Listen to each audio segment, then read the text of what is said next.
राजस्थान के कोटा पर इस वक्त हर किसी की नजर है क्योंकि कोटा में कोचिंग के छात्रों के सुसाइड केस में इस वक्त की बड़ी खबर मिल रही है। दरअसल कोचिंग सिटिंग कोटा में बीते 8 महीने में 23 स्टूडेंट्स यानी कि 23 छात्र ऐसे रहे जिनके सुसाइड खुदकुशी के मामले को लेकर राज्य सरकार ने 3 मनोचिकित्सकों की अब टीम बनाई है। इसमें राष्ट्रीय मनोचिकित्सक के state nodal officer doctor Mahendra Kumar Sharma, साथ ही कोटा मेडिकल कॉलेज में मनोचिकित्सक विभाग के एसोसिएट प्रोफेसर डॉक्टर विनोद दाडिया और एसएमएस मेडिकल कॉलेज के असिस्टेंट प्रोफेसर डॉक्टर धर्मदीप सिंह शामिल हैं। ये टीम 31 अगस्त से 1 सितंबर को कोटा में स्टूडेंट्स के सुसाइड के कारणों की जांच करेगी और अपनी रिपोर्ट यहां पर सरकार को भेजेगी कि आखिर क्या कुछ वजह रही कि 23 छात्रों ने अपनी जिंदगी खुद ही अपने हाथों से हमेशा के लिए खत्म कर दी। और कोटा में पढ़ने वाले बच्चों के सुसाइड का मामला कोई नया नहीं है। हर साल कोटा में बच्चे मौत को गले लगा रहे हैं। अब आपको पूरी डिटेल यहां पर बताते हैं, साल दर साल के हिसाब से बताते हैं कि साल 2015 से लेकर साल 2023 यानी कि मौजूदा तारीख इस वक्त तक का आंकड़ा क्या कुछ यहां पर कहता है। साल 2015 से शुरुआत करते हैं जहां पर यह आंकड़ा वाकई डराता है। साल 2015 में 17 छात्र ऐसे रहे जिन्होंने मौत को गले लगा लिया। यह कोई छोटा आंकड़ा नहीं है। 17 छात्रों ने हमेशा के लिए अपनी जिंदगी खुद ही अपने हाथों से खत्म कर ली। साल 2016 यानी अगला साल एक नंबर कम जरूर होता है, लेकिन 16 छात्रों ने भी अपनी जिंदगी को हमेशा के लिए मौत में तब्दील कर लिया, सुसाइड कर लिया। और इसके अलावा साल 2017 सुसाइड का आंकड़ा यहां पर 7 पहुंच जाता है, यानी कम जरूर होता है, लेकिन इन 7 बच्चों ने भी क्यों सुसाइड किया, सवाल ये जरूर खड़ा होता है। और साल 2018 देखिए सुसाइड का आंकड़ा यहां पर 20 तक पहुंच जाता है, यानी कि 20 बच्चों ने अपनी जिंदगी अपने हाथों से खत्म कर ली। साल 2019 का हम जिक्र कर लेते हैं जिसमें सुसाइड का यह आंकड़ा 8 पहुंच जाता है। देखिए साल दर साल किस तरह से यह आंकड़ा बढ़ रहा है। 20 में हालांकि सुसाइड जरूर कम हुए हैं, 4, लेकिन सवाल यह खड़ा होता है कि आखिर ऐसा कौन सा प्रेशर कि 4 बच्चों को भी अपनी जिंदगी हमेशा के लिए खत्म करनी पड़ी। साल 2022 फिर आंकड़ा बढ़ता है, फिर मौत का यह सिलसिला बढ़ता है। 15 छात्र जो है वो खुदकुशी कर लेते हैं और पीछे वजह यही बताई जाती है जो प्रेशर यहां पर सामने आता है। साल 2023 यानी मौजूदा साल का जिक्र करें तो अब तक 23 छात्र आत्महत्या कर चुके हैं। तो देखा आपने कोटा में किस तरीके से साल दर साल आंकड़े बढ़ते जा रहे हैं और बदलते जा रहे हैं। वहीं कोटा में बढ़ते सुसाइड के मामले गंभीर चिंता का विषय बनते जा रहे हैं। ऐसे मामलों की रोकथाम के लिए अब कोचिंग संस्थानों में पढ़ने वाले छात्रों की काउंसलिंग की जा रही है। न्यूज़ 18 ने आज एक ऐसी ही कोचिंग का जायजा लिया जहां मनोचिकित्सकों को बुलाकर छात्रों की काउंसलिंग करवाई जा रही है। कोटा में हर कोचिंग सेंटर के सामने एक ही सबसे बड़ी परेशानी है कि बच्चे जिस तरीके से प्रेशर ले रहे हैं, कैसे उनको प्रेशर लेना, हैंडल करना बताएं और अगर उनको तनाव होता है तो उससे कैसे वो डील करें। ये कोटा के कोचिंग्स की आम परेशानी है। इस वक्त मौसम कोचिंग सेंटर पे हम हैं और यहाँ पर अब ये जो बच्चे यहाँ पर बैठे हुए हैं इनकी इस वक्त काउंसलिंग की जा रही है। काउंसलिंग का मतलब ये नहीं है कि जिसको परेशानी है उसको ही काउंसलिंग। कई बच्चे जो आते हैं तो शायद जो शुरुआत में जब शुरू करते हैं, वो जब कोचिंग स्टार्ट करते हैं तो कई तरीके की परेशानी होती है, तो उनकी परेशानी कैसे दूर हो, इसमें कई स्टूडेंट ऐसे हैं जो ऑलरेडी जिनकी काउंसलिंग चल रही है। इस वक्त आप सामने देख रहे हैं कि डॉक्टर प्रीति जैन है, साइकोलॉजिस्ट हैं यहाँ पर, और यहाँ अब देखिए कि सभी बच्चों को एक फॉर्म दिया गया। ये देखिए कि ये फॉर्म है। इस फॉर्म में आप देखिए कि कुछ क्वेश्चंस दिए गए हैं और बच्चों को ये फॉर्म फिलअप करने के लिए कहा जा रहा है, जिसमें अलग अलग तरीके से बच्चों को पूछा जा रहा है कि एक एक बच्चे से इंटरेक्शन करके ये फॉर्म भराया जा रहा है। इस फॉर्म फिलअप कराया जा रहा है। फॉर्म्स में सारी डिटेल्स है, उनको किस तरीके की परेशानी हो रही है।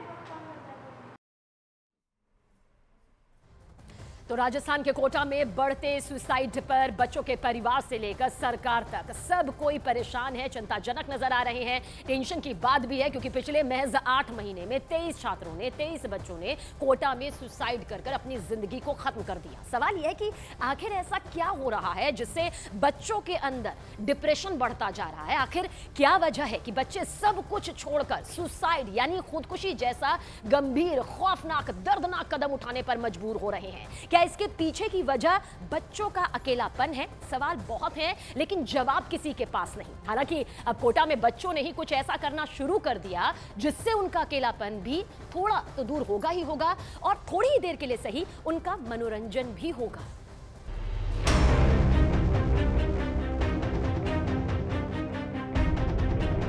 कोटा आने वाले हर बच्चे का सपना होता है आईआईटी और मेडिकल, और जब वो बच्चा इन कॉम्पिटिशन्स को क्रैक नहीं कर पाता तो डिप्रेशन का शिकार हो जाता है और अकेलेपन में ठीक वैसा ही व्यवहार करता है जैसा इस नुक्कड़ नाटक में दिखाया जा रहा है। बच्चे के सामने केवल प्रॉब्लम होती है, सॉल्यूशन देने वाला या मोरल सपोर्ट करने वाला कोई भी उसके साथ नहीं होता।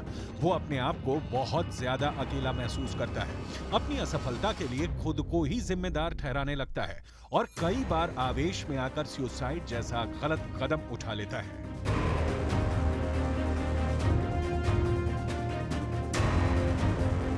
कोचिंग के बच्चों को ऐसे ही अवसाद से निकालने के लिए इन दिनों कोटा में कॉलेज के स्टूडेंट्स ने नुक्कड़ नाटक की एक मुहिम शुरू की है, जिसमें बच्चों को डिप्रेशन और तनाव से लड़ने के लिए प्रेरित किया जा रहा है।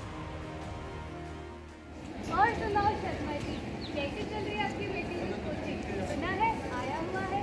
पता नहीं, कुछ अच्छा नहीं चल रहा। वो कुछ बताता भी तो नहीं है। मुझे लगता है आपको उसे किसी मनोचिकित्सक को दिखाना चाहिए। पर मैं सोचता हूँ लोग क्या कहेंगे, इनका बेटा पागल है जो मनोचिकित्सक के पास जा रहा है। सुनो सुनो सुनो दोस्तों, तुम्हें अपनी मन की बातें दूसरों, अपने मित्रों से, परिवार से, शिक्षक से मनोचिकित्सक को बात करना जरूरी है। नुक्कड़ नाटक कर रहे इन कॉलेज स्टूडेंट्स का मानना है कि बच्चों के सुसाइड को लेकर सारा दोष किसी एक पर डालना सही नहीं है, बल्कि इस समस्या के समाधान के लिए परिवार, सोसाइटी, प्रशासन, कोचिंग संस्थान और शिक्षक सभी की अपनी भूमिका में बदलाव की जरूरत है। हर बच्चे को अपनी परेशानी, अपनी इच्छा हर किसी से पूछनी चाहिए, अपनी टेंशन बतानी चाहिए, अपने फ्रेंड्स को, अपने पेरेंट्स को, उसको अपने मन में नहीं रखना चाहिए, क्योंकि जब तक वो अपने विचार बाहर नहीं निकालेंगे तो उनको उनका सॉल्यूशन कैसे मिलेगा उनकी प्रॉब्लम का। जब वो अपनी मन में दबा के रखेंगे, आगे वो कुछ बोलेंगे नहीं तो वो डिप्रेशन में ही आएंगे। संघर्ष करना अपने बच्चों को सिखाएंगे मुझे लगता है, और ये प्रशासन की भी जिम्मेदारी है। आप जब कोचिंग में बच्चा जाता है तो शुरू में ही उस बच्चे से अगर आप बात करें कि आपकी क्या कैपेसिटी है, आप क्या कर सकते हैं, अगर जीवन में आप इंजीनियरिंग या मेडिकल नहीं कर सकते तो आपके लिए ये ऑप्शन है।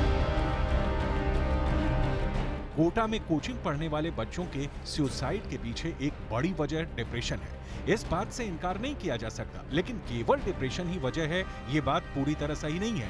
कोटा में इसी महीने मनजोत सिंह नाम के एक स्टूडेंट ने सुसाइड किया था।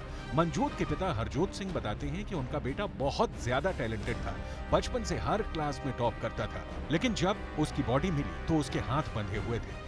हरजोत सिंह का दावा है कि उनका बेटा सुसाइड नहीं कर सकता, उसकी हत्या की गई है। हमारे परिवार का कोई दबाव नहीं था उसके ऊपर, वो बिल्कुल अच्छे से रह रहा था वहाँ पे। उसका वहाँ पे हत्या करी गई है, मुंह पे पन्नी डाल के गला दबाया गया है और पीछे 8 गांठें मारी गई हैं, जिसका ये है फोटो आप देखेंगे, ये है। सभी लोग देख रहे हैं, पूरा देश देख रहा है इसे कि ये हत्या का मामला है। लेकिन कोटा की पुलिस उसे दबाने की कोशिश कर रही थी, परंतु हमारे समाज के लोगों ने एक साथ खड़े होकर के इसका सभी ने हमारा साथ दिया। जो सवाल हरजोत सिंह उठा रहे हैं वो सवाल और भी कई लोगों के मन में है कि क्या केवल डिप्रेशन ही सुसाइड की वजह बन रहा है, या फिर कोटा में वाकई कुछ ऐसा हो रहा है जिसका शिकार वहां पढ़ने वाले बच्चे हो रहे हैं। क्योंकि सुसाइड के बढ़ते मामलों के बाद अब इस सवाल का जवाब मिलना बहुत ज्यादा जरूरी हो गया है।